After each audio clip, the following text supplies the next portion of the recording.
Thank you for joining me this afternoon, and I hope it's not going to be too windy out here for this recording. And if it is, I apologize. I hope that we can get this done. But I did want to go back and do some more in-depth study in the book of John chapter 14, and also we're going to go into a few other scriptures that I want to bring out that Yahuwah just brought back to my attention that would be good to go back through, because there's just and I'm making reference to the teaching that I've done just recently on the rapture of the church and the second coming of the Mashiach. Again, keep in mind that in my past teachings I brought up the fact that these are two separate events; they're not one and the same. And to prove that aspect of it, I want to bring out some things that Yahuwah just brought to my attention again about these verses, especially in the Gospel of John chapter 14. Now keep in mind, this is, as we read, before I read these verses, this is when the Messiah, Yahusha, was about to, this is right before his crucifixion, and he told his disciples, or taught ones, that he was about to depart. And so let's have that as a background here as we read verse 1 here. He says, "Let not your heart be troubled. You believe in Yahuwah. Believe also in me. In my Father's house are many mansions. If it were not so, I would have told you. I go to prepare a place for you. And if I go and prepare a place for you, I will come again and receive you unto myself, that where I am, there you may be also." Now, a few things I want to point out about these verses here. The very first words out of his mouth is, "Let not your heart be troubled." Now, this is not just speaking to his apostles or disciples at that time. This is for us as believers today. He's speaking the word prophetically as well to his church. And again, the church is the body of Mashiach. I can't reteach everything that I've taught in the past, so some of you that may have not heard my teaching about what is the church or who is the church, you can go back and research my videos to really get an in-depth study about that aspect. But for those that are listening, I need to sort of just bring out the fact again that the church consists of Jew and Gentile believers who were born again of the Ruach HaKodesh. These are not just the nation, say, of Yasharel. Now, if you're an individual Yahudi, and have believed on the Mashiach, then of course you're part of the church.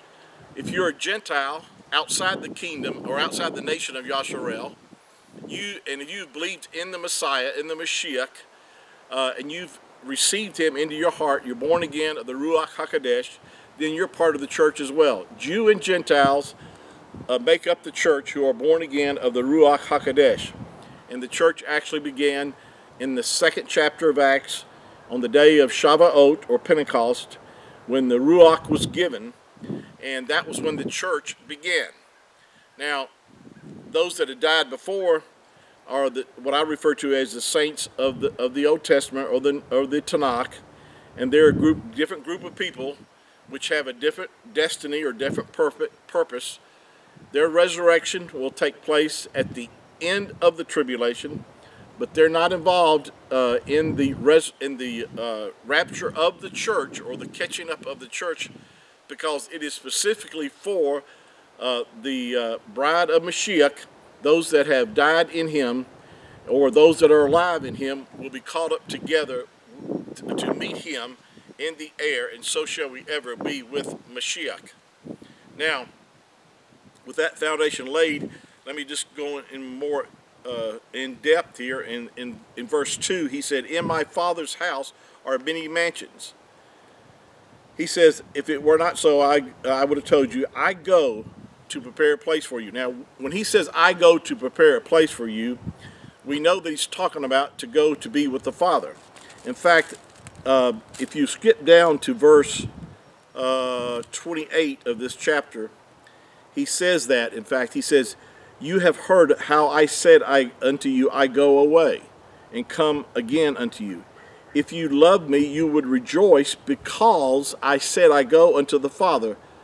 So he's saying, this mention of that that he had to go. He's going to be with the Father. And we know what the Father is, of course, is in the heaven.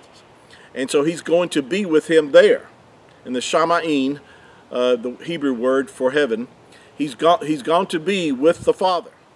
Now, verse 3 says, and if I go, in other words, and if I'm going, which I am going, he says, and prepare a place. I'm going for a purpose, and that purpose is to prepare a place for us. But he says, I will come again. He is coming again. Now, the coming again, I made mention of the fact that the rapture is a different event than the second coming, and they're for two different reasons. The rapture, or the catching up of the church, is the part where he says, I will come again and receive you unto myself. Now, notice the purpose for his coming at the rapture is to catch up those that have died in Mashiach, and then those that are alive on the earth and remain. Now, this is brought out by the Apostle Paul, and or Shaul, and he brought this out in 1 Thessalonians chapter 4, verse 13 through 17. He said, "Behold, that those that have died before us shall be caught up in the air before us, and then we which are alive and remain on the earth shall be caught up together with them to meet Yahusha in the air." Now, I had someone write me and say, well, that's not talking about heaven, that says in the air. Well, again, if you look at the whole picture here, it's talking about meeting him in the air, and for the purpose is that we're going to be with him, as he said right here, I'm going to come and prepare a place for you, and I will come again and receive you unto myself. Now, where is he? He's in the Shamayim, and he's in heaven today. But he's coming back for his bride, for the body of Mashiach, to catch us away, to be with him. And you notice it says, in 1 Thessalonians, Paul brought this out, that, and so shall we ever be with Yahusha. In other words, there'll not be another time when this event happens that we will be separated from him. That's why we have to come back with him. In Revelation chapter 19, as you read this, that the saints will be coming back with Mashiach at his second coming. And of course, his second coming is for a whole different purpose. It's for a whole different event. It's to punish the inhabitants of the earth. It's to rescue Yasharel from the nations that are coming against it. And it's to set up his millennial reign of 1,000 years on the earth. And the scriptures declares that we shall rule and reign with him during that time frame. So, with that said, we'll stop here and we'll pick up on our next session. But I hope this has helped you. Hope this brings comfort to you. In fact, that's what the whole message is all about, is to bring comfort to you. Those that don't believe in a rapture, those that believe that we will go, or the church will go through the tribulation, are in terrible error. And I'm here to tell you that. And it's a shame that people are promoting that kind of theology.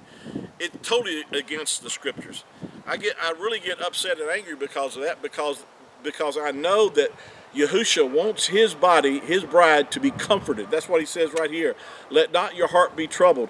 He's given us this message or this information so that we would not be troubled, and that we would not have this fear or dread that we're going through this horrible time frame, which is a time of judgment.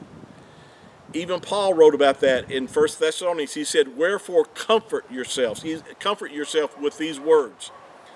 There is no comfort in thinking that you're going to have to go through this 7-year tribulation period, or it's actually referred to as Jacob's trouble, or Jacob's trouble. And it's never intended for us, because when I say we, I'm talking about the body of Mashiach, the church, have not been appointed to Yahuwah's wrath. And this time frame of 7-year tribulation, or Jacob's trouble, is a time of wrath. May these words comfort you. That's what they're intended for. Shalom.